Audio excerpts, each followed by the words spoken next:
Hello viewers, వడలు ఈజీగా నేను ఎట్లా ప్రిపేర్ చేస్తానో ఒకసారి ఈ వీడియోలో చూద్దాం. సో ఫస్ట్ అయితే మినపగుళ్ళని ఈ విధంగా నైట్ మొత్తం నానబెట్టేసుకోవాలి.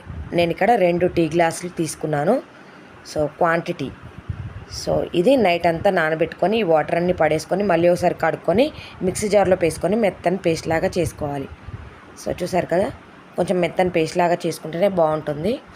సో ఇందులోకి కొత్తిమీర తరుగు వేసుకోవాలి. కొంచెం ఎక్కువగానే వేసుకుంటున్నాను నేనైతే, చాలా బాగుంటుంది కాబట్టి. అలాగే ఇలా కొంచెం పచ్చిమిర్చి తరుగు కూడా వేసుకోవాలి, ఒక 2 వేసుకుంటున్నాను. అలాగే ఒక హాఫ్ టీ స్పూన్ జీలకర్ర, రుచికి సరిపడా ఉప్పు వేసుకుంటున్నాను. సో ఇవే ఇంగ్రీడియంట్స్, ఇంకేం ఇంగ్రీడియంట్స్ వేస్తలేను నేను. సో ఇవన్నీ మొత్తం కలగలిసేలాగా మిక్స్ చేసుకోవాలి. సో చూసారు కదా, నేను ఇక్కడ కొత్తిమీర తరుగు చాలా వేసుకున్నాను, ఫ్లేవర్ చాలా బాగుంటుంది కాబట్టి. సో ఇప్పుడు నేను చేత్తోనే ఇందులోకి వేడివేడి నూనెలో వడలాగా వేసుకుంటున్నాను.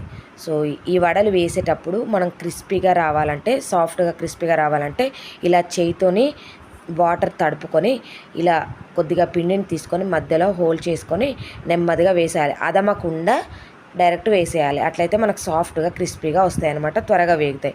సో మనం పిండిని ఇలా అదుముకుంటూ చేస్తే మందంగా వస్తాయి, కొంచెం లావుగా ఉంటాయి అన్నమాట.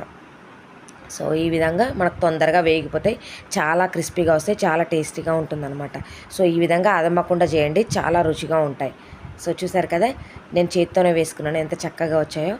సో చాలా సాఫ్ట్గా ఉంటాయి. చూసారు కదా ఏ విధంగా ఇలా గుంటలాగా పడుతుందో. ఈ వీడియో నచ్చితే సబ్స్క్రైబ్ చేయండి, లైక్ చేయండి, బెల్ ఐకాన్ ప్రెస్ చేయండి.